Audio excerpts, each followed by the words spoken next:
me. How two hearts can come together and love can last forever. But now that I have found you, I believe that a miracle has come when God sends the perfect one. Now gone are all my questions about why, and I know He'll go for anything in my life. Oh, I wonder what God was thinking when He created you. I wonder if He knew everything I would need, because He made all my dreams come true. When God made you, He must have been thinking of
Jemaat dan simpatisan GKI Kemang Pratama yang dikasihi Tuhan Yesus Kristus, sebentar lagi kita akan mengikuti ibadah onsite atau ibadah di dalam gedung gereja kita.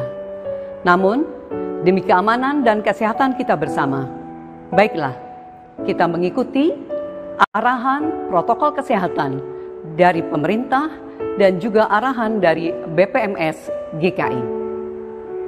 Sejak dari rumah, umat yang akan mengikuti kebaktian diwajibkan untuk menggunakan masker dan lebih baik lagi jika ditambah dengan face shield atau pelindung wajah.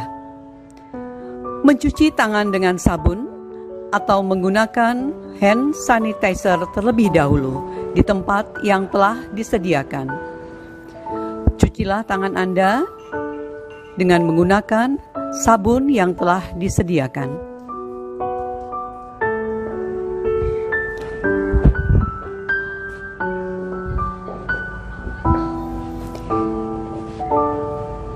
Jagalah jarak Anda ketika barisan di depan Anda sudah mencukupi untuk jarak yang sudah ditentukan lebih kurang 1 meter dari jemaat yang ada di depan saudara-saudara sekalian.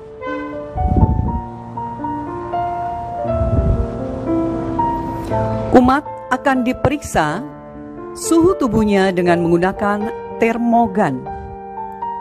Suhu tubuh yang maksimal diperkenankan untuk mengikuti ibadah adalah 37,5 derajat Celcius.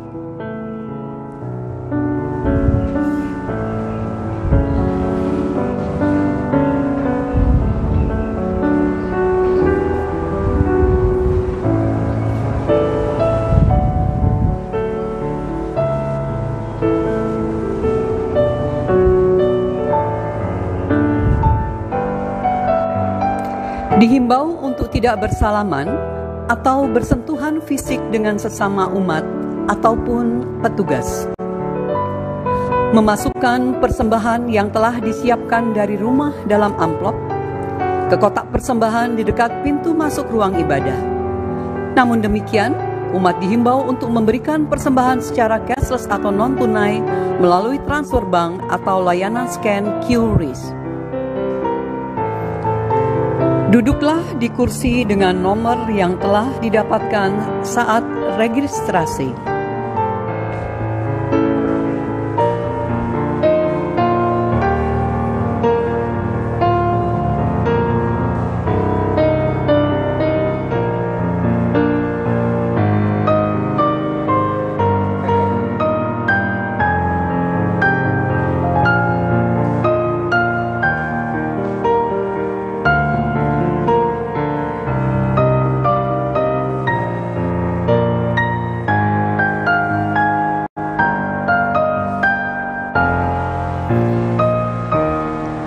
Segera meninggalkan gereja setelah ibadah selesai, dengan tetap menjaga jarak saat keluar dari ruang ibadah.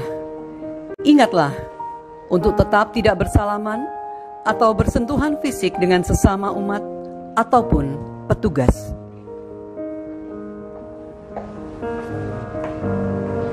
Terima kasih atas kesadaran dan kesediaan Bapak, Ibu, dan Saudara sekalian untuk mengikuti protokol kesehatan kita. Tuhan memberkati kita semua. Sastra Inggris Ukrida Department of English, where the cultivation of academic and technical skills is at the heart of a language learning program. Begitulah slogan dari Sastra Inggris Ukrida yang berkomitmen untuk menggali soft skills dan hard skills dalam pembelajaran bahasa dan sastra Inggris. Sastra Inggris Ukrida juga memiliki 3 peminatan yang dapat kamu kuasai, yaitu penulisan kreatif, pengajaran bahasa Inggris, dan penerjemahan. Di Sastra Inggris Ukrida, bukan kemampuan bahasa dan sastra Inggris saja yang akan diasah. Kalian juga akan dibekali kemampuan dan keterampilan global agar siap bersaing di dunia kerja. UDI juga menawarkan program unggulan seperti Pull-Out Program, 3-in-1 Field Trip to Yogyakarta, UDI Global Skills, Journalistics Coaching, serta kerjasama dengan mitra dalam dan luar negeri. Gimana? Tertarik nggak kalian? Come and join us in Ukrida Department of English.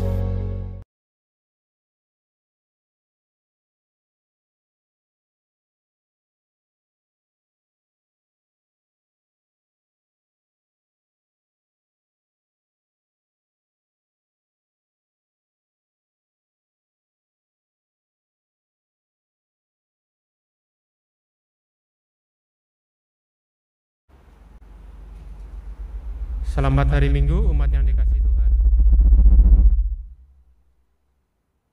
Selamat hari Minggu, umat yang dikasihi Tuhan. Hari ini kita kembali memasuki Minggu Advent pertama sebagai masa-masa penantian kedatangan Tuhan Yesus. Kita bersyukur karena kita masih diberi kesempatan untuk beribadah, baik yang masih beribadah secara online dari rumah masing-masing, maupun yang datang beribadah di gedung gereja. Berikut kami sampaikan informasi mengenai kegiatan gereja, yaitu pertama, persekutuan wanita. Komisi Dewasa kembali mengadakan persekutuan wanita pada hari Rabu, tanggal 2 Desember 2020 pada pukul 19.00 dengan tema Berharap dalam Penantian dengan pelayan firman Pendeta Ricardo Sitorus. Persekutuan wanita akan dilaksanakan secara online melalui aplikasi Zoom. Yang kedua, pemilihan penatua pada masa layanan tahun 2021 hingga 2024. Setelah diwartakan selama 4 hari Minggu berturut-turut, dengan ini kami mengingatkan kembali bahwa hari ini Minggu 29 November 2020 jam 24.00 merupakan batas akhir pengajuan bakal calon penatua masa layanan 2021 hingga 2024 melalui Google Form. Segenap anggota jemaat yang belum mengisi formulir pengajuan bakal calon penatua diharapkan dapat segera mengisinya. Demikian informasi yang kami sampaikan. Kini marilah kita siapkan hati dan pikiran kita untuk memasuki ibadah dengan mengambil waktu untuk bersaat hening sejenak.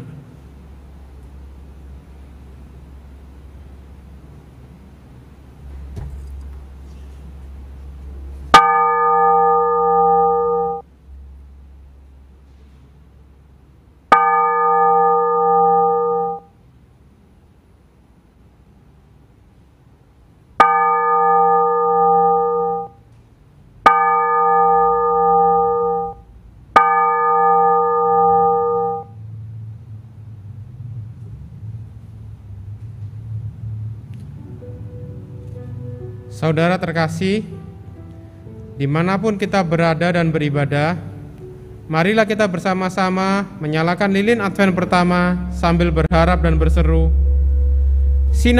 Sinarilah kami ya Allah, Sang Sumber Pengharapan, sebab terang-Mu menghalau kegelapan dunia, memulihkan semesta yang sedang menangis, menumbuhkan pengharapan pada setiap insan yang mengerang.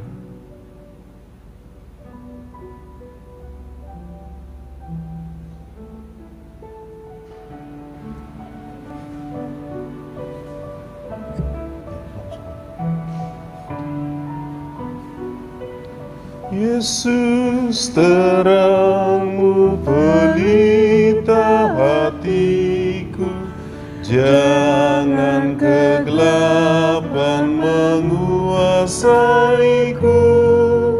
Yesus, terang-Mu pelita hatiku, biar selalu ku sambut cinta-Mu. Yesus, terang-Mu pelita hatiku, jangan kegelapan menguasaiku. Yesus, terang-Mu pelita hatiku, biar selalu ku sambut cinta-Mu.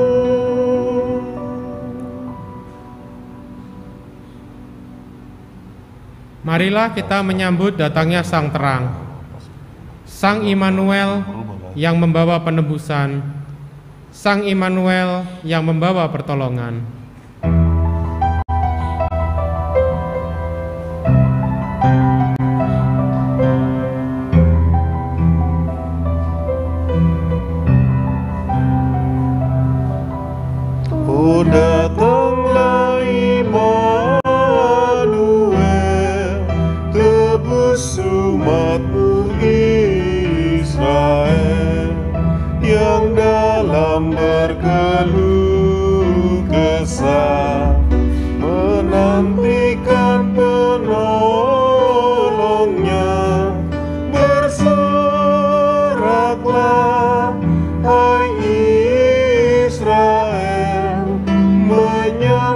Sang Immanuel.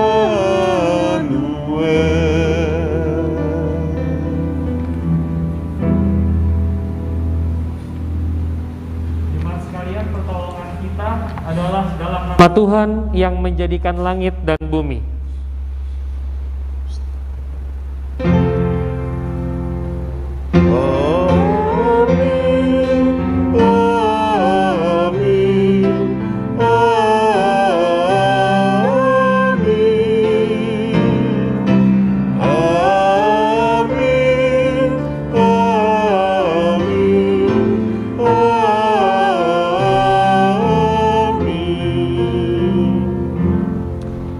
Tuhan beserta saudara. Dan beserta saudara juga.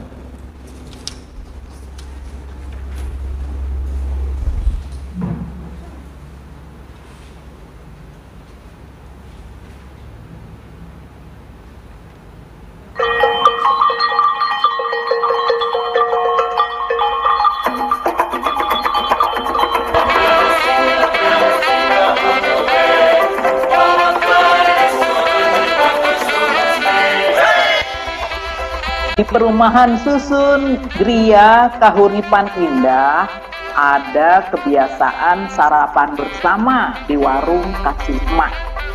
Inilah celetukan warga perumahan susun Gria Kahuripan Indah di pagi hari itu. Walau pandemi virus corona masih ada di seputar mereka. Hidup kok terasa semakin sulit sekarang. Pak Her, masih pagi Pak. Ya Mbok jangan mengeluh. Enggak ngeluh Pak, cuma curhat. Pak, sebetulnya kalau yang enak itu kan yang pegawai-pegawai tetap itu toh Pak. Yang kerjaannya itu bisa diganti pakai online, bener toh Pak? Mereka juga ngeluh juga loh Bu, kalau nggak siap teknologinya, nggak ada komputernya, nggak ada laptopnya. Iya. Apalagi kalau komputernya udah jadul kayak punya saya. Lah, apalagi Pak, harus beli foto juga loh Pak. Ya, walaupun begitu saya sih masih pengen tetap terus belajar berusaha, bersyukur Pak, dibanding teman-teman saya yang lain gitu. Lagi ngomongin tentang dampak pandemi ya Bapak Ibu ya. Udah nggak usah dibahas lagi, nggak usah kita bahas. Nanti kita jadi frustasi loh gara-gara bahas ini. Wah, Bu Tiur. Nggak usah. Pagi-pagi jangan nggak usah ngomong frustasi dulu Bu. Saya mau cerita nih masalahnya. Ada teman saya sekeluarga kena positif. Ayahnya kan sering bepergian. Jadi kena deh mereka. Bahkan ada loh Pak di koran. Itu suami istri kena COVID positif bareng-bareng. Kan yang kasihan anak-anak mereka Pak. Kalau masih kecil-kecil. Iya ya. Apalagi kalau ada sampai keluarga kita yang meninggal ya. Aduh sedih banget ya rasanya ya. Gara-gara si COVID ini sampai meninggal. Bener Bu Tiur. Yang kasihan kan jadinya keluarga besar. Teman sepekerjaan. Bahkan teman pun tidak bisa melayat. Betul. Iya Pak. Jadi virus corona ini lebih kejam. Karena mereka yang kehilangan keluarga. Yang berduka itu semakin berduka. Karena nggak ada orang yang mau dan berani menengok mereka, melawat mereka. Pak Heru. Ada loh temenku yang bangkrut. Hah? Bangkrut? Iya. Usaha apa Mbak Yu? Itu dia kan dagang. Dagangnya kan di mall. Mallnya tutup. Iya dong. Nah, terus kan nggak bisa jualan, nggak ada penghasilan toh. Tapi kan dia mesti gaji, pegawainya mesti digaji.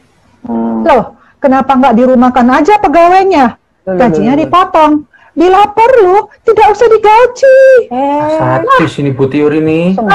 Kan sama-sama sedang susah, sama-sama ditimpa musibah. Lah terus itu nanti keluarganya dikasih makan apa? Nggak ada penghasilan. Ya seorang sama-sama susah, piye toh? Jangan gitu dah. Jadi gimana nih? Kita lanjut terus bahas tentang si COVID ini. Ntar kita makin stres loh, makin depresi, makin frustasi lagi. Udah deh cerita yang enak-enak aja, yang lain, bahas yang lain dah. Ya udah, kita nggak usah bahas itu biar nggak frustasi. Sekarang coba deh kita lihat teman kita itu loh justru berkibar pada saat pandemi ini. Benar Pak Robi, ponakan saya ngalami itu. Dia sekarang justru berkibar. Padahal mereka membuat pakaian untuk anak-anak. Bisa berkibar sekarang mereka. Nah, mantap itu Pak. Tapi emang ada yang mau beli pakaiannya Pak ya di saat pandemi ini ya Pak ya? Justru karena pakaian anak-anak, keluarga memang masih tetap mau membelikan baju untuk anak-anak mereka. Satu lagi Pak Robi dan juga ibu-ibu yang lain. Jadi ada usaha online. Nah, karena pakai online, maka pembelinya semakin banyak, berkibar deh dia. Iya, Pak Her, Mbak Yu, Putih Yu, kita aja ya. Saya ini hari ini merenung loh. Kayaknya ini pandemi ini Tuhan tuh punya rencana buat kita loh Bu. Ingin kita itu, Pak? memperhatikan keluarga Bu Tiur. Maksudmu? Betul sih. Jadi gini ya Pak Her ya. Iya. Kalau kita perhatikan kan di rumah kita ini itu kan suami istri rata-rata bekerja semua. Pulang malam, anak-anak di rumah sendirian. Bener sih. Kalau udah malam bapak ibunya pulang kerja, anak-anak udah tidur. Mau pagi, mau anak-anak berangkat sekolah, bapaknya masih tidur. Nggak ketemu ya? Iya juga ya, apalagi kita di Jabodetabek gini ya Bu ya. Iya, bener dong Pak, Bu. Iya, apalagi bagi kami para emak-emak ya, kerjaan makin nambah. Ngurus rumah, beberes rumah, ngurus suami, ngurus anak lagi online. Makin ribet aja deh. Makin banyak kerjaannya, makin numpuk. Aduh, pusing deh Pak. Nah, tapi kan harusnya nggak gitu Bu Tiur. Kan masih banyak anak-anak yang bisa membantu Bu. Iya juga sih. Nah, belum lagi kalau misalnya punya kakak-kakak. Nah, kakak-kakak membantu adik-adiknya. Iya. Zaman kita kecil dulu, kakak membantu adik, kakak ngomong adik itu kan wajar ya. Anak-anak membantu orang tua, kita juga sebagai latihan kerja juga sekalian. Bener nggak? Bener-bener. Nah, makanya yang saya bilang tadi bener kan Pak Bu? Iya, betul Pak. Pandemi ini tuh membuat keluarga itu semakin memperhatikan dan saling menolong. Iya, kalau begitu saya setuju. Kalau begitu suasananya, kita nggak frustasi. Malahan akan menjadi suatu berkah loh Pak. Suatu berkah bagi keluarga kita. Berkah? Ya, saya melihat ada berkah lain Pak, Bu. Apa Pak Her? Itu banyak teman saya yang sekarang malah mulai seneng bercocok tanam. Entah tanaman hias di halaman rumahnya, di kebunnya. Wah, mereka jadi seneng bercocok tanam, Bu. Benar. Ngomong soal tanaman, Pak. Saya pernah main ke teman saya. Tanaman. Namanya itu tuh udah mau mati, Pak. Daunnya semua. Tapi karena pandemi, dia merawatnya dari awal. Nah, sekarang pohonnya itu justru lebat. Daunnya hijau banget loh. Sampai saya tuh saking kagumnya. Mana. Coba lihat fotonya Pak. Coba. Dikirim dong Pak. Saya share ya WA ya Pak. Lihat ya. Boleh supaya kita tahu ceritanya. Masukin di grup kita ya. Ya grup ya Bu. Nah itu tuh kirim. Tuh ada 2 gambar. Bu. Ya ada 2 gambar ya. Gambar yang pertama itu yang pohon mau mati. Dirawat dengan baik. Setelah itu tumbuh tunas. Rimbun. Lebat banget. Iya. Kelihatan semakin hijau ya, rimbun ya. Bener. Nah bandingkan dengan gambar 2. Beda kan? Beda banget. Pohon apa tuh Pak? Nah, Mbak Yu. Saya nggak pernah lihat dia pohon itu ya Pak. Nah, makanya Mbak Yu, Bu Tiur, ini namanya pohon ara. Kalau dirawat lagi, tunasnya akan tumbuh pada musimnya. Nah, bagi Israel, punya tunas itu adalah pertanda akan datangnya masa-masa yang lebih baik. Mereka berharap beberapa waktu lagi mereka dapat memanen buah pohon ara tersebut. Kalau menurut saya Pak, buah apapun Pak ya, kalau dirawat, ditanam dengan baik, maka akan tumbuh tunas-tunasnya, maka kita punya harapan untuk memperoleh hasil dari kita merawat tanaman itu, entah bunganya, entah buahnya. Benar nggak Pak? Benar. Kalau tanamannya kita rawat dengan baik, dia akan bertunas dan indah ya Pak ya. Kita juga senang memandangnya kan. Maka dari itu, tanaman itu harus kita rawat dengan baik. Kita pupuk, benar nggak? Benar. Nggak gitu? Benar. Nah, maka dari itu, kita juga harus punya pengharapan dan berpengharapan. Setuju. Tanaman saja yang tadi itu bisa tumbuh menjadi pohon yang baik dengan buah dan bunga yang bagus. Iya, betul. Setuju, Pak. Setuju. Tapi jangan lupa minum ya. Sarapan. Oh iya, sarapan dulu ya.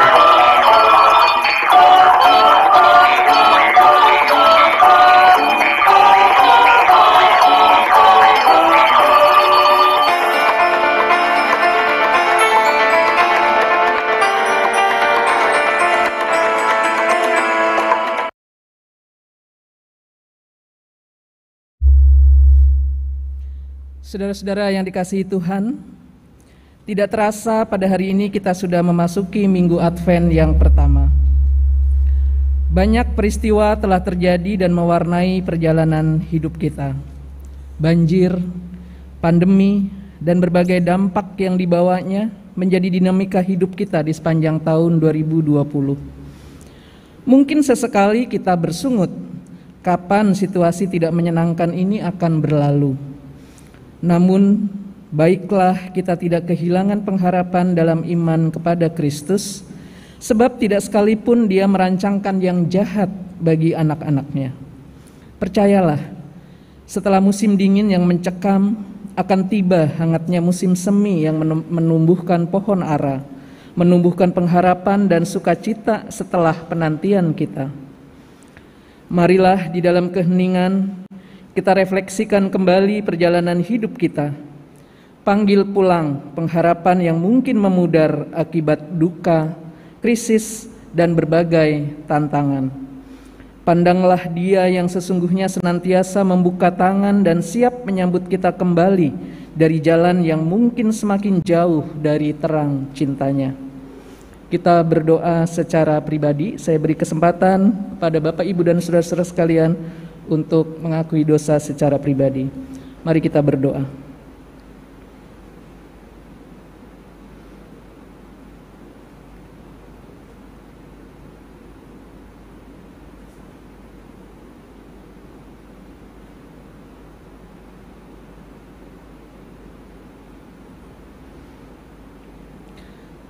Ya Tuhan, ketika kami memasuki Minggu Advent yang pertama ini, hati kami bergejolak. Kami menghayati bahwa Tuhan memimpin segenap perjalanan hidup kami. Namun di saat yang bersamaan hati kami resah dan khawatir, sebab si jahat senantiasa mengintai kami di antara tantangan dan cobaan hidup yang kami hadapi. Kami gamang karena situasi hidup yang sulit diprediksi. Pandemi yang masih berlangsung, krisis dan berbagai hal lain melemahkan kami. Tidak jarang pula kami jatuh dan melakukan perbuatan yang tidak berkenan di hadapan-Mu. Tuhan, kasihanilah kami. Biarlah kami senantiasa berpengharapan kepada-Mu saja dalam memasuki masa penantian ini. Sebab kami tahu, hanya di dalam-Mu saja pengharapan kami akan berbuah kepastian dan keselamatan. Di dalam nama Tuhan Yesus Kristus, kami berdoa dan memohon. Amin.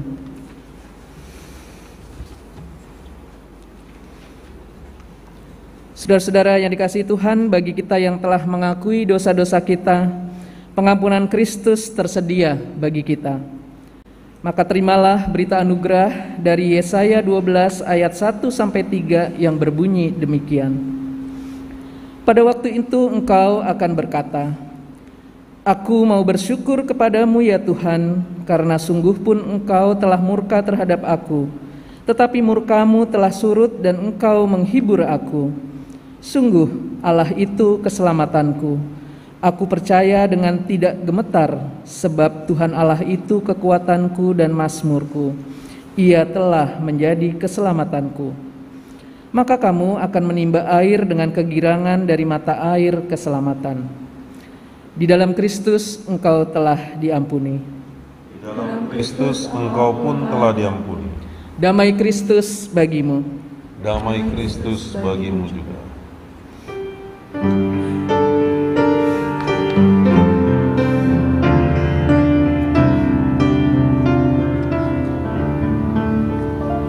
Hai umat manusia, siapkan hatimu dan Sambutlah Mesias, Juru Selamatmu, kan datang segera, terang dan kehidupan yang dijanjikan Tuhan, mengingat rahmat-Mu.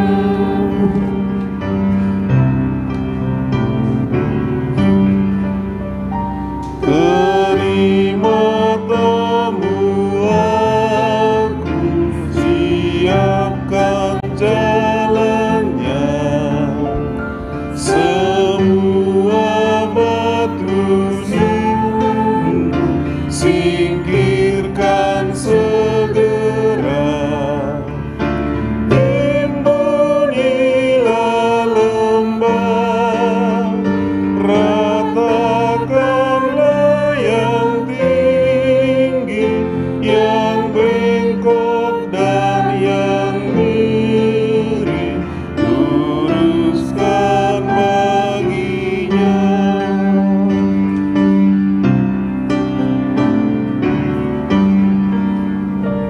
Tuhan kan meninggikan yang suka merendah, olehnya disingkirkan yang angkuh bermegah, yang tulus hatinya niscaya dilayakan, menyambut kedatangan Sang Raja mulia.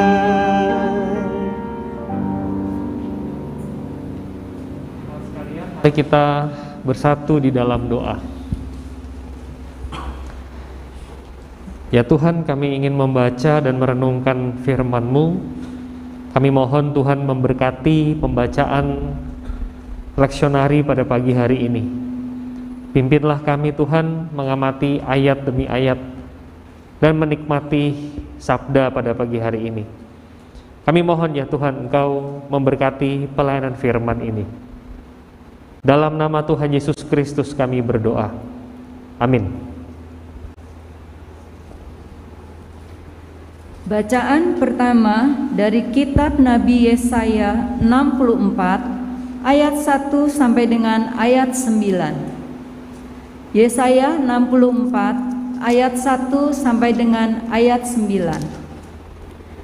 Sekiranya engkau mengoyakkan langit dan engkau turun, sehingga gunung-gunung goyang di hadapanmu, seperti api membuat ranggas menyala-nyala, dan seperti api membuat air mendidih, untuk membuat namamu dikenal oleh lawan-lawanmu, sehingga bangsa-bangsa gemetar di hadapanmu, karena engkau melakukan kedahsyatan yang tidak kami harapkan, seperti tidak pernah didengar orang sejak dahulu kala. Tidak ada telinga yang mendengar, dan tidak ada mata yang melihat seorang Allah yang bertindak bagi orang yang menanti-nantikan Dia.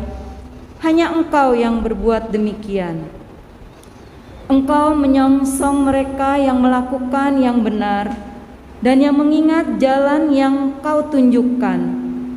Sesungguhnya Engkau ini murka sebab kami berdosa.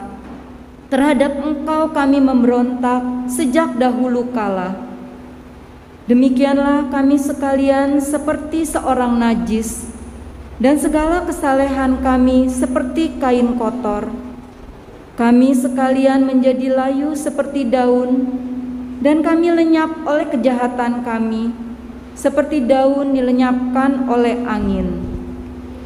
Tidak ada yang memanggil namamu, atau yang bangkit untuk berpegang kepadamu, sebab Engkau menyembunyikan wajah-Mu terhadap kami dan menyerahkan kami ke dalam kekuasaan dosa kami. Tetapi sekarang, ya Tuhan, Engkaulah Bapa kami, kamilah tanah liat, dan Engkaulah yang membentuk kami, dan kami sekalian adalah buatan tangan-Mu. Ya Tuhan, janganlah murka amat sangat, dan janganlah mengingat-ingat dosa untuk seterusnya. Sesungguhnya, pandanglah kiranya, kami sekalian adalah umat-Mu. Demikian sabda Tuhan. Syukur kepada Allah.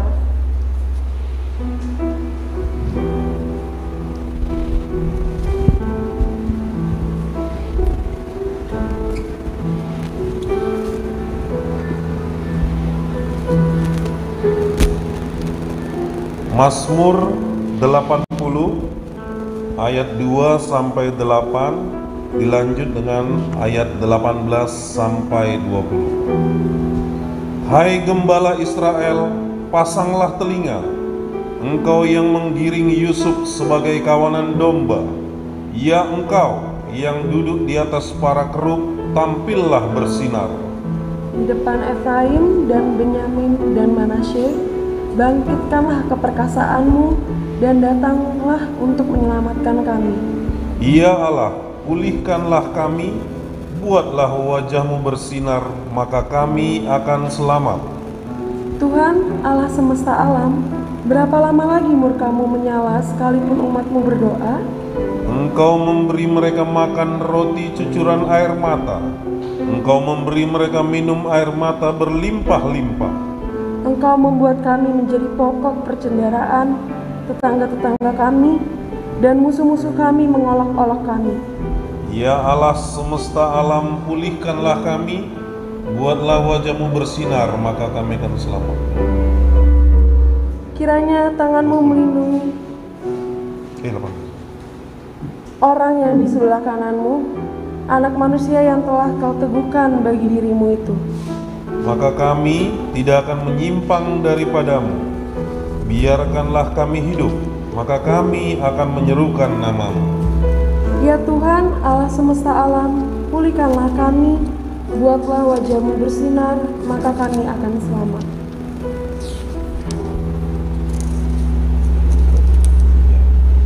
Bacaan kedua dari surat 1 Korintus 1 ayat 3 sampai 9. 1 Korintus 1 ayat 3 sampai 9. Kasih karunia dan damai sejahtera dari Allah Bapa kita dan dari Tuhan Yesus Kristus menyertai kamu. Aku senantiasa mengucap syukur kepada Allahku karena kamu atas kasih karunia Allah yang dianugerahkannya kepada kamu di dalam Kristus Yesus. Sebab di dalam Dia kamu telah menjadi kaya dalam segala hal, dalam segala macam perkataan dan segala macam pengetahuan, sesuai dengan kesaksian tentang Kristus yang telah diteguhkan di antara kamu. Demikianlah kamu tidak kekurangan dalam suatu karunia pun, sementara kamu menantikan penyataan Tuhan kita, Yesus Kristus. Ia juga akan meneguhkan kamu sampai kepada kesudahannya, sehingga kamu tak bercacat pada hari Tuhan kita, Yesus Kristus. Allah yang memanggil kamu kepada persekutuan dengan anaknya, Yesus Kristus, Tuhan kita, adalah setia. Demikianlah sabda Tuhan. Syukur kepada Allah.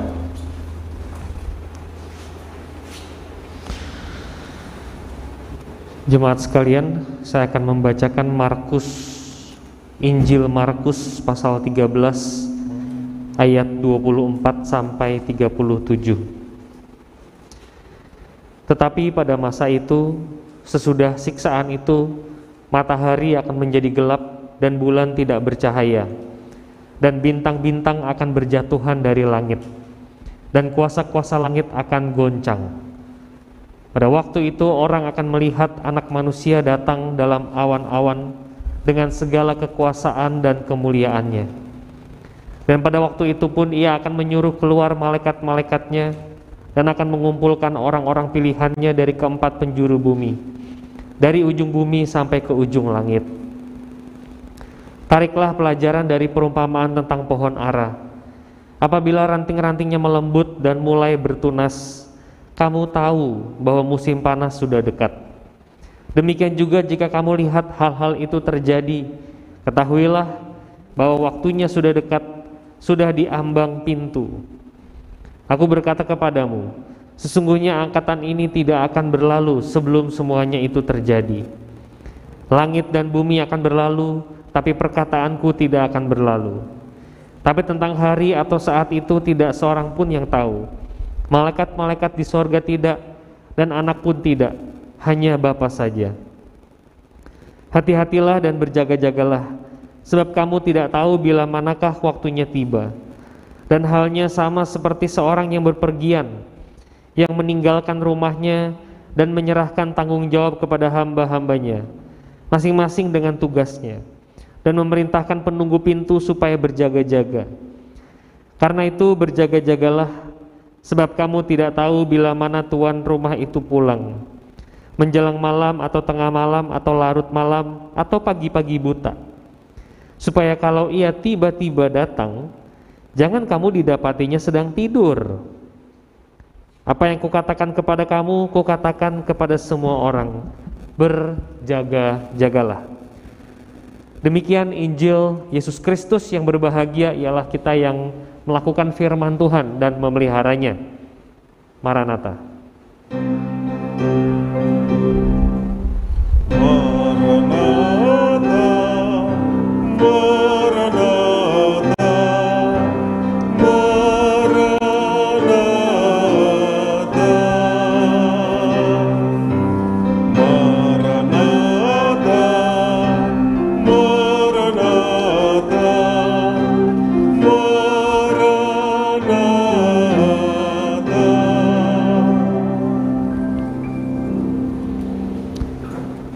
Shalom saudara-saudara. Terima kasih untuk kesempatan yang diberikan hari ini untuk berbagi firman Tuhan. Saudara, tema kita hari ini adalah ketika pohon ara bertunas. Kita masuk minggu Advent yang pertama, masih di dalam situasi pandemi. Saudara dan saya beribadah dari rumah masing-masing. Nah saudara, bicara soal Kalau kita masuk ke Advent pertama, saudara pasti tema-tema di dalam Advent, bahkan sebelum Advent, kalau saudara ikuti Minggu Kristus Raja, dan 2 minggu yang lalu saya berkhotbah di jemaat saya, tema-temanya itu berbicara soal penantian. Tema-temanya itu bicara soal bagaimana saudara dan saya menantikan kedatangan Kristus. Kita bicara untuk first coming, mau mengingat Natal. Kita juga berbicara untuk second coming, kedatangan Kristus yang kedua kali. Dan Injil Markus yang kita baca barusan juga memberikan tanda-tanda kedatangan Tuhan. Kalau ini terjadi, berarti Kristus datang. Ya. Bahkan disebutkan tadi ayat yang cukup provokatif, angkatan ini nanti akan tetap ada waktu semuanya ini terjadi. Begitu ya, jadi saudara dan saya akan bertanya, apa tanda kedatangan Tuhan yang kedua kali? Apa tandanya? Saudara, saya ingin di pendahuluan ini memberikan tanda-tanda itu. Apa aja tandanya bahwa Tuhan itu akan datang? Tanda-tanda ini terjadi, baru Tuhan akan datang yang kedua kali. Saudara, yang pertama, kalau kita lihat, saya mohon PowerPoint saya bisa diperlihatkan. Kalau kita melihat Injil Markus pasal 13 ayat yang ke-10, saudara-saudara, kedatangan Tuhan yang kedua itu akan ditandai dengan Injil yang sudah diberitakan ke seluruh dunia.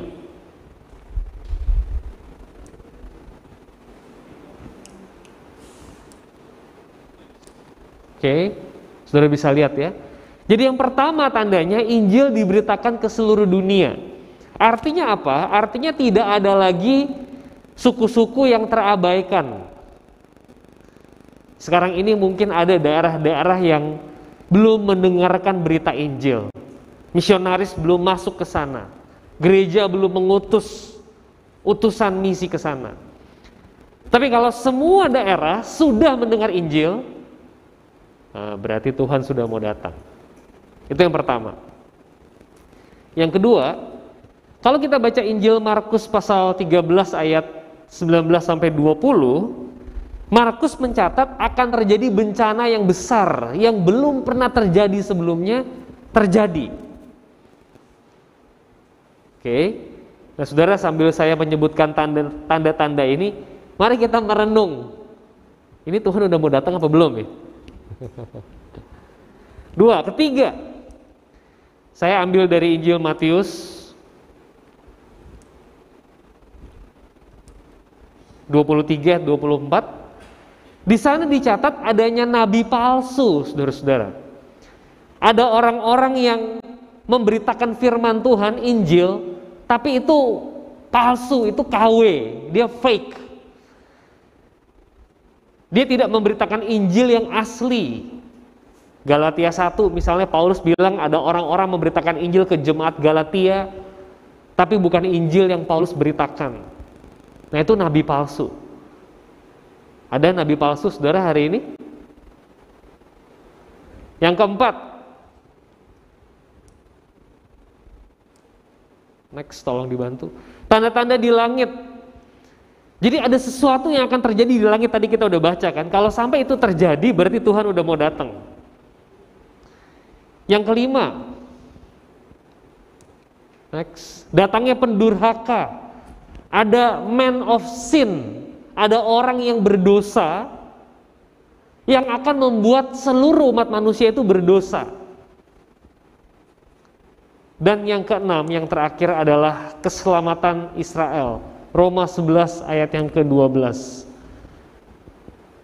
Kalau orang Israel itu diselamatkan, berarti Tuhan Yesus sudah mau datang. Kenapa, saudara? Poin yang keenam ini penting, keselamatan Israel. Sebab orang Israel tidak percaya kepada Mesias Kristus itu. Jadi kalau sampai Kristus itu diimani oleh orang Israel, berarti Tuhan Yesus sudah mau datang.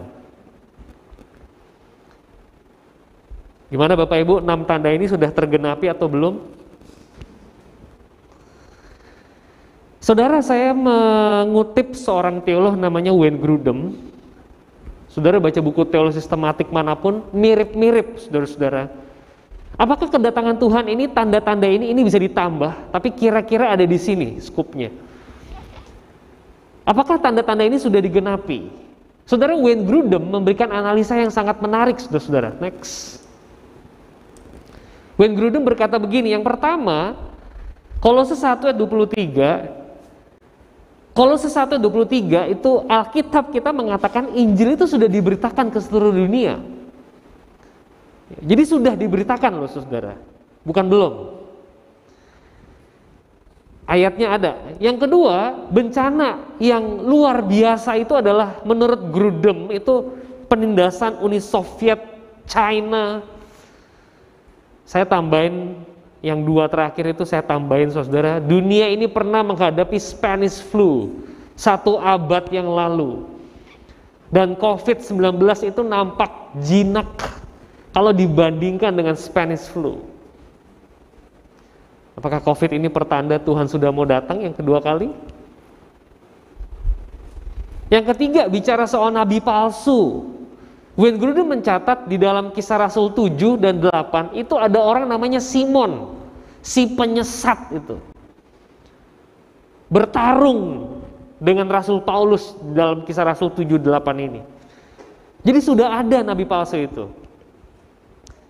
Yang keempat, saudara ingat apa? Tanda-tanda di langit. Wayne Grudem mengatakan, mungkinkah yang dimaksud adalah gerhana bulan dan gerhana matahari? Jadi sudah terjadi, saudara. Yang kelima, pendurhaka. Grudem mengatakan barangkali pendurhaka itu adalah Nero, Hitler, atau Stalin yang membunuh jutaan orang di seluruh dunia.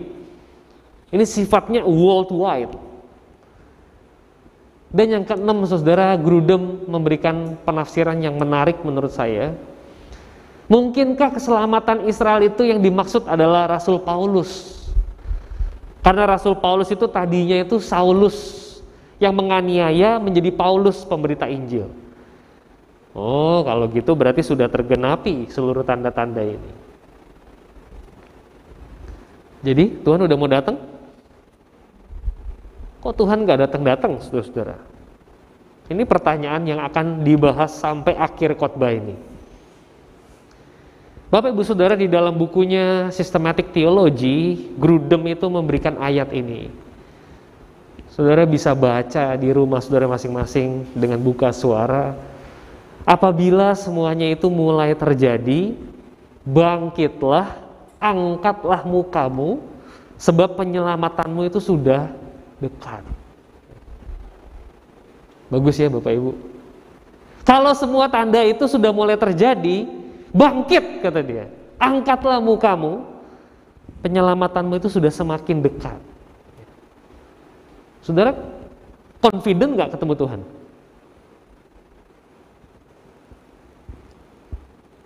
Ini topik yang mau dibahas saudara pada hari ini. Saudara confident ketemu Tuhan? Siap kita ketemu Tuhan?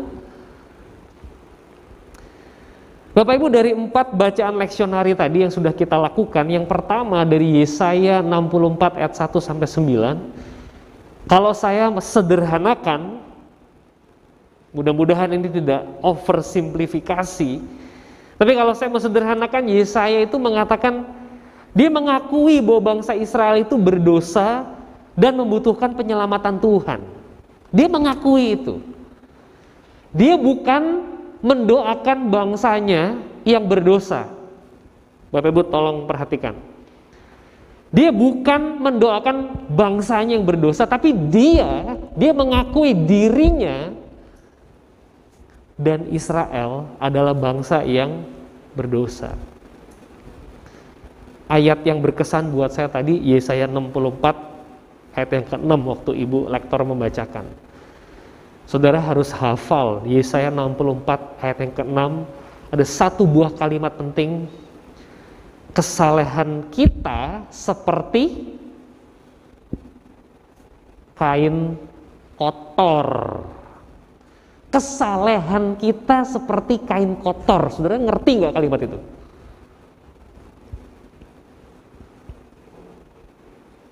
Saudara, saya lagi sangat di jemaat saya ya, di persekutuan kami itu saya lagi berulang-ulang itu menekankan cerita anak yang hilang, bungsu sama sulung. Yang hilang yang mana? Saudara ingat si sulung itu ngomel-ngomel waktu ngelihat bapaknya berbuat baik sama si bungsu. Saya selalu di sini, tapi engkau tidak pernah memotong lembu, memberikan sepatu, jubah, cincin buat saya. Tapi si bungsu itu baru saja pulang berfoya-foya, menghabiskan seluruh harta bapak main pelacur, bapak malah memberikan itu semua kepadanya. Itu orang lagi ngomel-ngomel, saudara. Lagi marah-marah dia. Bapaknya bilang apa? Loh, kamu kan selalu ada bersama saya. Kepunyaan saya kan kepunyaan kamu. Nggak ada terima kasihnya ya. Saudara, perumpamaan itu ditujukan kepada orang Farisi, dan Farisi yang dengar kalimat itu panas kupingnya karena kesalehannya seperti kain kotor. Siapa yang butuh juru selamat, saudara-saudara? Ini kita mau Natal nih, lilinnya bentar lagi yang putih itu nyala nih, 4 minggu lagi. Natal itu buat siapa? Yesus datang ke dunia buat siapa? Buat Habib Rizik Syihab? Buat Habib Rizik Syihab? Salah seorang anggota kelompok kecil saya, kolega, satu tim pemuritan yang membimbing kelompok kecil berkata, aku itu jengkel sama Habib dan aku mau mendoakan dia sama Habib. Dan aku mau mendoakan dia. Saya hidup di dunia ini 30 tahun lebih, saya nggak pernah berdoa buat orang kayak gitu, saudara. Nggak pernah. Dan ketika kolega saya satu tim itu ngomong itu, Kami punya satu grup WA isinya sharing semua. Grup WA banyak kan saudara ya, ada sharing, ada rapat, ada ini, ada itu. Di grup WA itu kolega saya itu bilang saya mau mendoakan. Tapi kita orang Kristen, kita nggak mendoakan kan, kita malah mengkadrunkan dia. Kita malah happy memberikan label, nih kadrun kayak gini nih. Kita ikut dalam pertarungan cebong dan kampret itu. Dan kita tidak mengusung persatuan sebetulnya. Kita malah memecah. Saya di sini, kamu di sana. Saya suci, kamu. Saya sulung, kamu bungsu. Saya dengan kata lain adalah Farisi yang perlu bertobat. Saya ingin saudara mengingat poin ini. Kesalehan kita seperti kain kotor. Tolong diingat. Tim Keller itu bilang kan, Tim Keller, saudara bisa googling, masukin namanya Tim Keller, Timkeller. Beliau berkata apa? Orang berdosa itu bertaubat dari dosa-dosanya, dan jemaat gereja itu bertaubat dari kesuciannya. Dia ngomong gitu tuh. Sebab kita saat teduh, kita doa, kita pelayanan live streaming seperti ini, itu mungkin demi kesalehan kita. Aku ini saleh, kamu tidak. Disuruh ke gereja aja takut kan.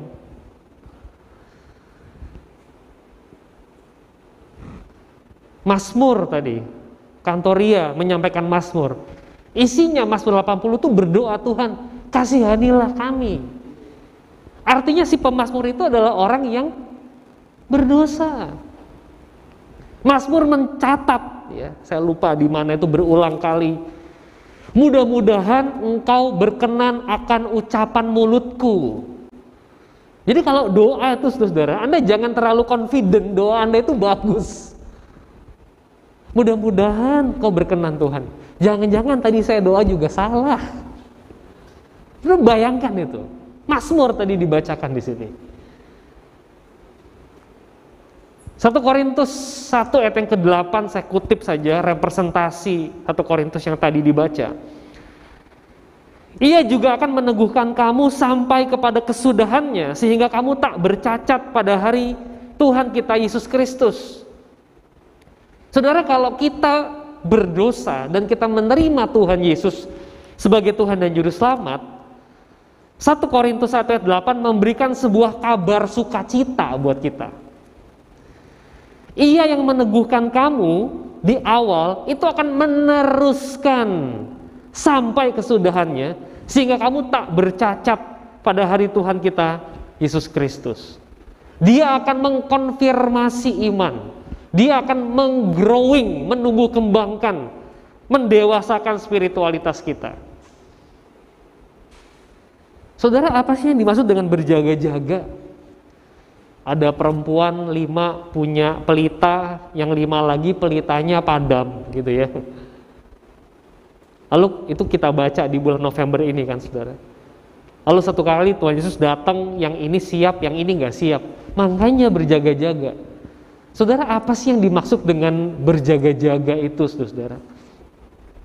Saudara, menurut saya berjaga-jaga itu adalah apakah saudara dan saya sungguh-sungguh menyadari keberdosaan? Kalau kita menyadari keberdosaan, kita akan membuka tangan kita minta Tuhan Yesus masuklah dalam hatiku.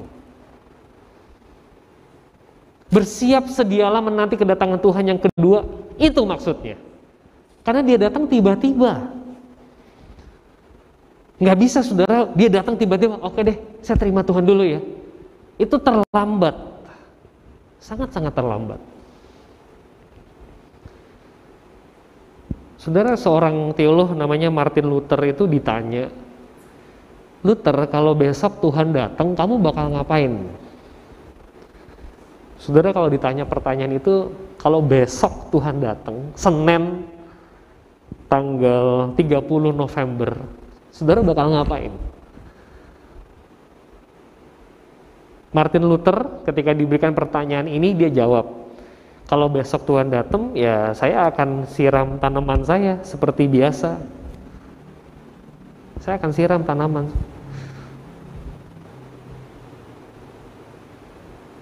Saudara nonton film 2012, apalagi Armageddon, apalagi saudara, The Day After Tomorrow, The Core. Saya lumayan hobi film. Saudara kalau nonton film-film itu, ada bencana, orang pada bilang apa? Bertobat. Bertobat, Tuhan udah mau datang. Itu terlambat, saudara. Anda nggak sungguh-sungguh percaya. Luther bilang gini, kalau besok Tuhan datang, ya saya siram tanaman saya kayak biasa. Nggak ada hal baru yang akan saya lakukan, saya siap kok. Bahkan 1 jam lagi Tuhan datang, saya juga siap.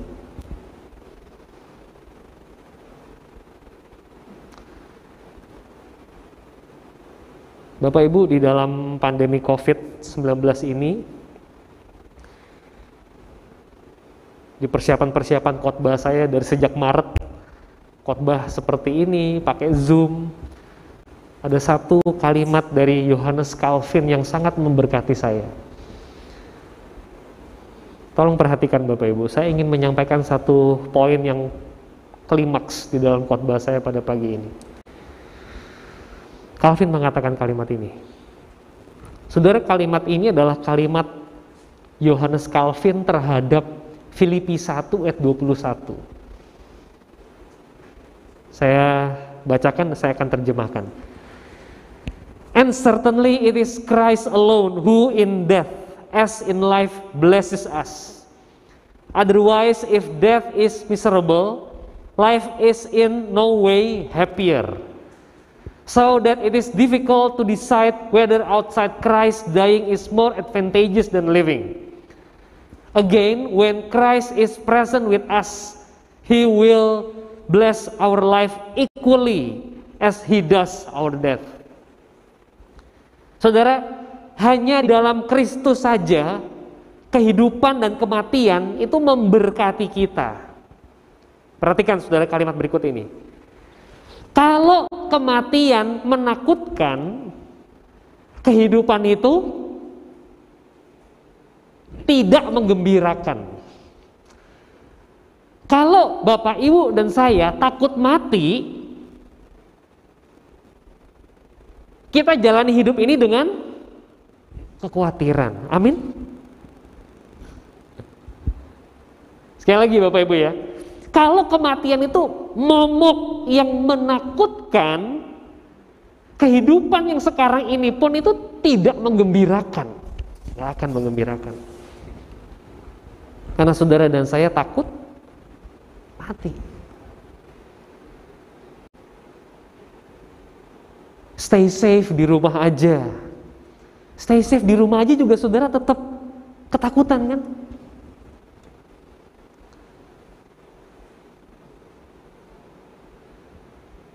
Saudara, tadi pagi di dalam saat teduh pribadi saya membaca Roma 8 ayat 38-39. Saya ingin bagi buat Bapak Ibu. Roma pasal yang ke-8 ayat 38-39. Sebab aku yakin bahwa baik maut maupun hidup, baik malaikat-malaikat, pemerintah-pemerintah yang ada sekarang maupun yang akan datang, atau kuasa-kuasa baik yang di atas maupun yang di bawah, ataupun sesuatu makhluk yang lain, tidak akan dapat memisahkan kita dari kasih Allah yang ada dalam Kristus Yesus Tuhan kita. Kalimat pertamanya Bapak Ibu, aku yakin baik maut maupun hidup. Maut tidak bisa memisahkan kita dari kasih Allah.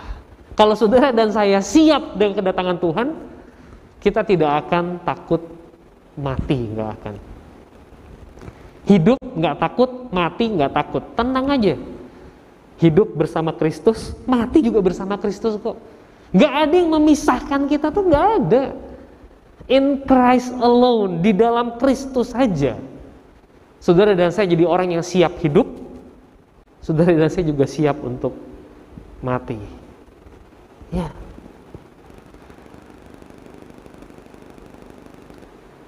Kita tidak akan seperti Robin Williams Sully, artis Korea, Anthony Bourdain, chef, Kate Spade, desainer yang bikin baju sekaligus bikin tas. Saya catat kalimatnya di sini. They are not afraid of dying, they afraid of tomorrow. Mereka nggak takut mati, mereka takut sama hari esok.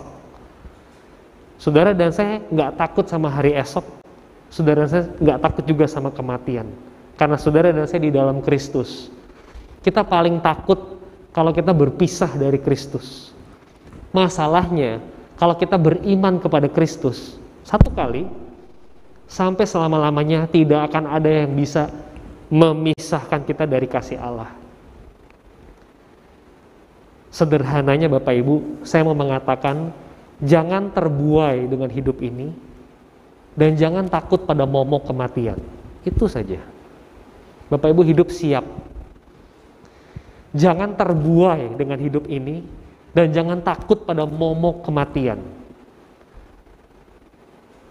Jangan setiap hari Anda dan saya menikmati Netflix, GrabFood. Enak rasanya hidup itu. Jangan terbuai, saudara. Dan jangan takut pada momok kematian. Saudara, jangan berikan penekanan pada kapan hari Tuhan itu datang. Tapi berikan penekanan pada bagaimana saya hidup pada saat ini. Saya akan tutup saudara dengan satu kalimat dari John Wesley. Seorang pendeta yang terkenal sekali, John Wesley, waktu mau mati, dikelilingi sama teman-temannya, 2 Maret 1791. 200 tahun yang lalu, saudara, cerita ini. Saudara, waktu John Wesley udah sangat tua sekali, mau mati, saudara, mau meninggal, dia itu mengangkat tangannya.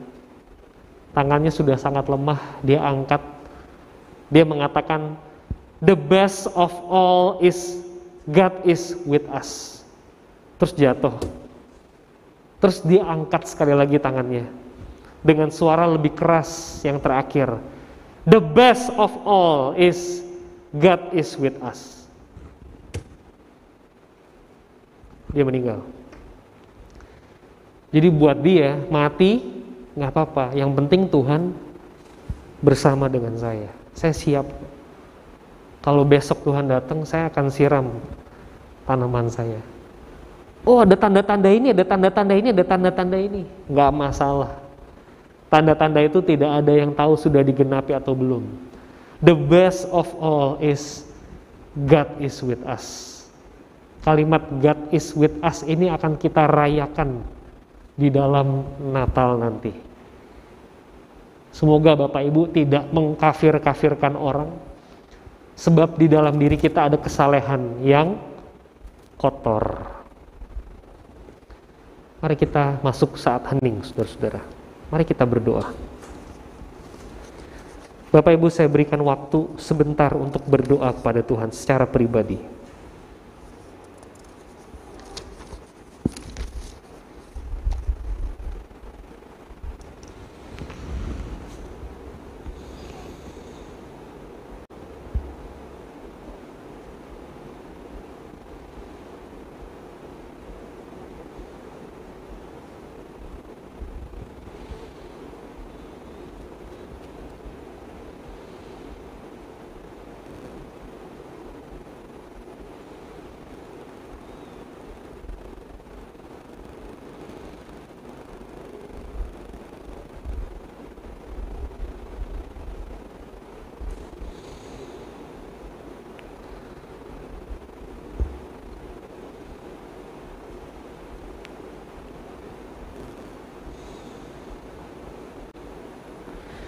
Ya Tuhan, kami menyerahkan doa-doa jemaat-Mu ini. Kasihanilah kami Tuhan. Kami mungkin menganggap diri kami saleh dan orang lain berdosa di luar sana. Saat ini Tuhan, kami declare bahwa kami butuh juru selamat. Tuhan kiranya mengasihani kami. Kami ingin siap Tuhan menghadapi akhir zaman, kapanpun. Hidup kami siap, mati pun kami siap. Tuhan kiranya meneguhkan iman kami.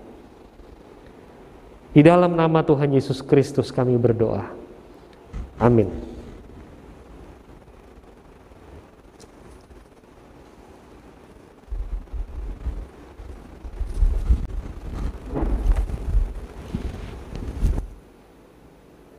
Perjalanan paduan suara Nafiri mencapai usia yang ke-17 bukanlah hal yang mudah.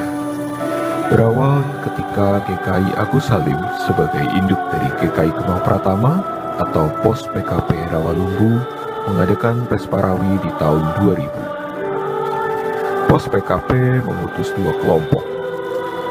PS Wilayah 7 dipimpin oleh Ibu Elvi Sihombing. PS Pos PKP Rawalumbu dipimpin oleh Ibu Lucy Silitonga. Bersyukur Pos PKP Rawalumbu mendapat 2 piala, PS Wilayah 7 juara 1, PS Pos PKP Rawalumbu juara 3. Setelah Pesparawi tersebut, Paduan Suara Wilayah 7 dan Pos PKP Rawalumbu bergabung menjadi Paduan Suara Jemaat Bajem Kemang Pratama. Sang pelatih, Ibu Elvi Sihombing, harus pindah keluar kota. Namun Tuhan menganugerahkan pelatih pengganti secara volunteer menggantikan melatih paduan suara gabungan tersebut. Adapun nama Paduan Suara Nafiri tercetus pada bulan September 2003 pada saat paduan suara dilatih oleh Bapak Agatha Paradiso.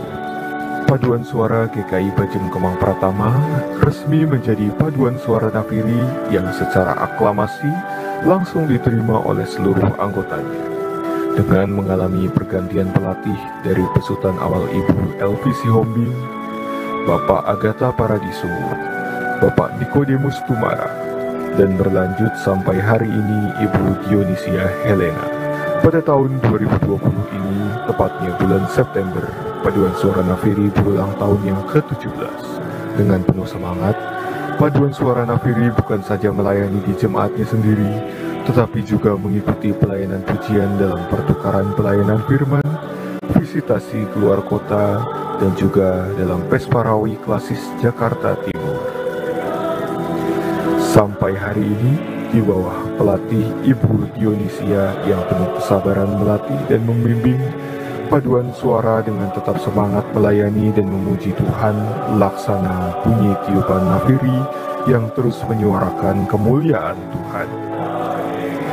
Selamat memperingati ulang tahun ke-17 Paduan Suara Nafiri GKI Kemang Pratama.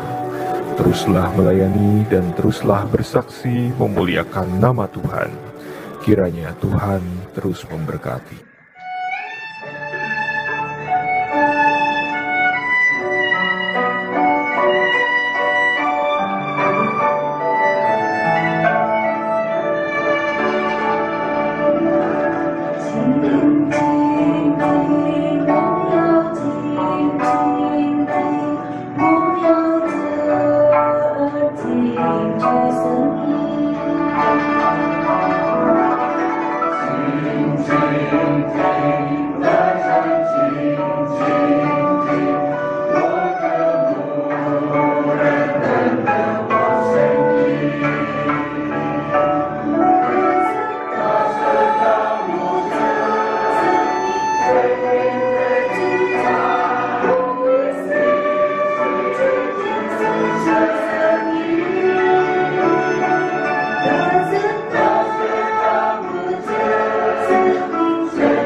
Marilah kita bersama dengan umat Allah di masa lalu, masa kini, dan masa depan, mengingat janji baptisan kita dengan mengikrarkan pengakuan iman rasuli. Aku percaya kepada Allah, Bapa yang Maha Kuasa, Khalik langit dan bumi, dan kepada Yesus Kristus, Anaknya yang tunggal Tuhan kita, yang dikandung daripada Roh Kudus, lahir dari anak darah Maria, yang menderita sengsara di bawah pemerintahan Pontius Pilatus, disalibkan, mati dan dikuburkan, turun ke dalam kerajaan maut.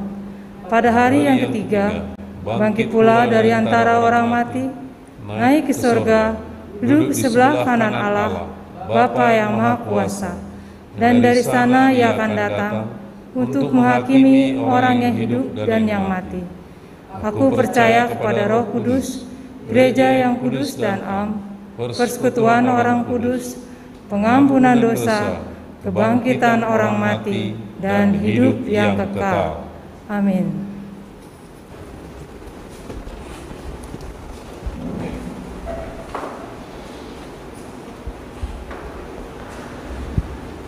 Jemaat sekalian, mari kita berdoa. Ya Tuhan, kami mohon belas kasihan-Mu ya Tuhan. Kami ingin berdoa seperti pemazmur, meminta kemurahan-Mu, belas kasihan-Mu turun untuk umat-Mu yang tidak pernah bersyukur ada bersama dengan Engkau Tuhan. Kebanggaannya terletak di dalam hal-hal yang sifatnya duniawi ya Tuhan. Kami ingin sorak-sorai dari orang, kami ingin apresiasi dari orang. Padahal kami adalah anak-Mu ya Tuhan, yang seharusnya cukup hidup di dalam Engkau. Tuhan, masuk di minggu Advent ini, sebentar lagi terang itu akan kami rayakan kedatangannya. Tuhan mau menerangi hati kami yang gelap, sehingga kami sungguh-sungguh rendah hati ya Tuhan. Bukan rendah hati yang palsu, tapi rendah hati yang sejati, yang tidak pernah bisa takluk kepada kesombongan. Tuhan kiranya menolong, mengasihani kami. Hamba berdoa buat GKI Kemang Pratama, berkati jemaat-Mu di sini ya Tuhan. Berkati pendeta dan penatua di sini. Berkati para penata layan di gereja ini, melakukan berbagai pelayanan online, live streaming, digital dengan baik. Kami menyerahkan ke dalam tangan-Mu ya Tuhan. Kami mohon Kau memelihara iman umat-Mu Tuhan. Seperti 1 Korintus 1 ayat 8 tadi. Pelihara iman kami sampai hari terakhir kami nanti berjumpa dengan Tuhan. Kami boleh seperti John Wesley yang beriman, karena yang terbaik buat kami adalah Allah yang Immanuel itu. Tuhan, terima kasih kami boleh beribadah, menyanyi, mendengar firman bersama. Hamba serahkan jemaat ini ke dalam tangan-Mu. Pelihara segala pergumulan jemaat, sakit penyakit, problem rumah tangga. Tuhan tetap memelihara, mengasihani. Tuhan memulihkan. Kami berdoa buat Indonesia, Tuhan, COVID yang angkanya terus menanjak. Kami kembali memohon belas kasihan Tuhan. Pulihkan negara ini. Berkati nakes yang mulai kelelahan, Tuhan. Engkau memberkati supaya tetap semangat, tetap sehat. Kami mohon, sungguh-sungguh memohon belas kasihan Tuhan untuk negara ini. Dan juga untuk dunia ini, Tuhan. Kami serahkan upaya terakhir untuk memproduce vaksin dan menyuntik, menginjeksi vaksin. Tuhan berkati supaya semuanya ini bisa berjalan dengan baik. Kami mau memasrahkannya kepada Tuhan. Kami mohon kepadamu, Tuhan. Dengarkan doa kami yang kami panjatkan di dalam nama Tuhan Yesus Kristus. Kami berdoa. Amin.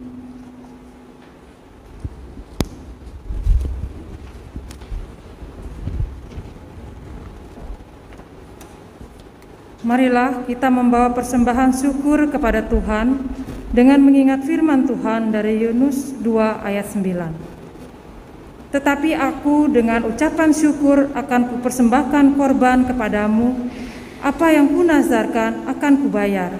Keselamatan adalah dari Tuhan. Persembahan dapat diberikan dengan cara transfer bank, memindai QRIS, atau dengan memasukkan dalam amplop dan menyerahkannya ke gereja.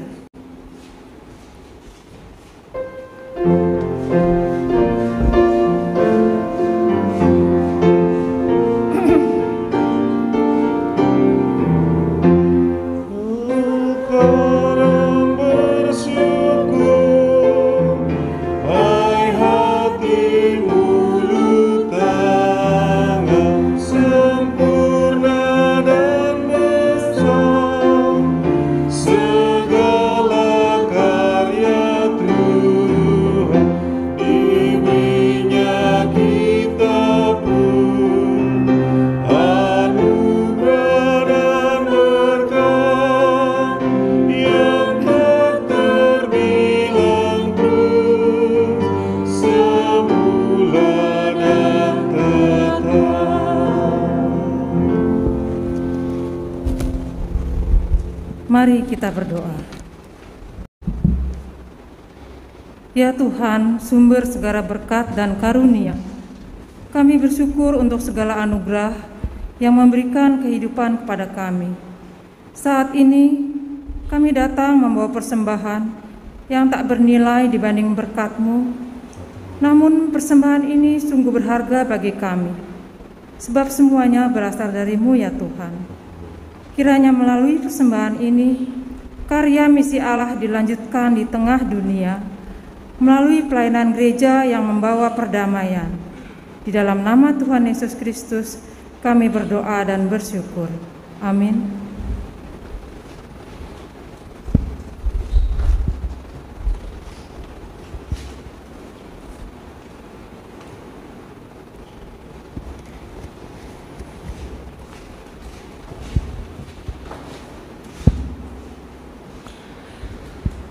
Saudara, percayalah kepada Tuhan dan peliharalah pengharapanmu di dalam Dia. Tetaplah berjaga, kerjakan panggilanmu dengan setia dan tekun. Nantikanlah sukacita di hari kedatangan Juru Selamat yang membasuh dosa dunia.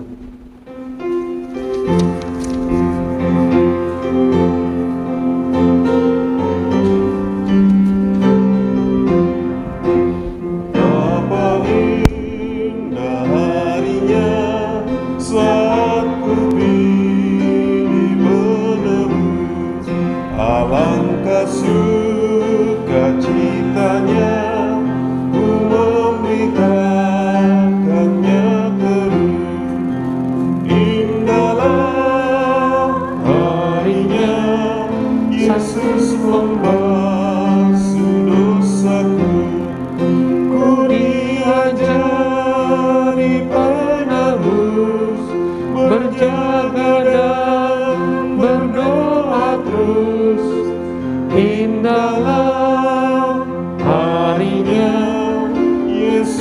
membasuh dosaku.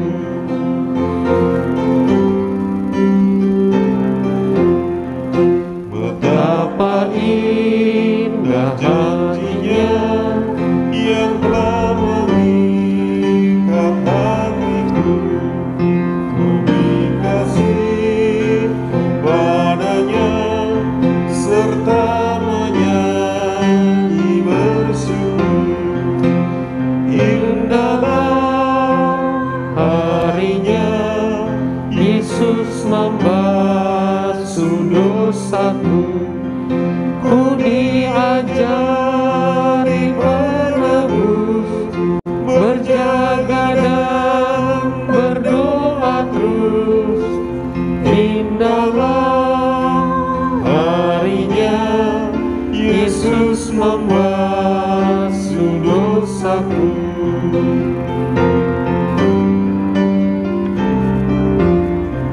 Setiap janji hatiku kembali ku baruilah, sampai kepada ajalku.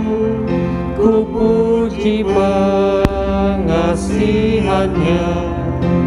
Indahlah harinya Yesus membasuh dosaku.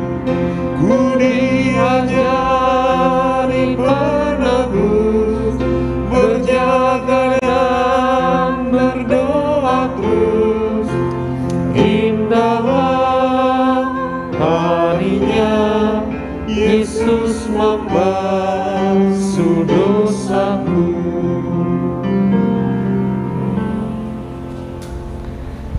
Jemaat sekalian, arahkan hatimu kepada Tuhan. Kami mengarahkan hati kami kepada Tuhan. Jadilah saksi Kristus. Syukur kepada Allah. Terpujilah Tuhan kini dan selamanya. Saudara, pergilah dan terimalah berkat-Nya. Semoga Kristus sang sumber pengharapan senantiasa menganugerahkanmu iman yang tangguh, pengharapan yang teguh, dan kasih yang utuh, hingga di dalam kesetiaan dan ketekunan engkau sanggup mengerjakan tugas panggilanmu di dunia. Dan sampai kita bertemu kembali, kiranya cinta kasih dari Allah Bapa melalui anak tunggalnya Yesus Kristus dan persekutuan Roh Kudus senantiasa memerintah di dalam hatimu dari sekarang ini sampai selama-lamanya. Maranatha.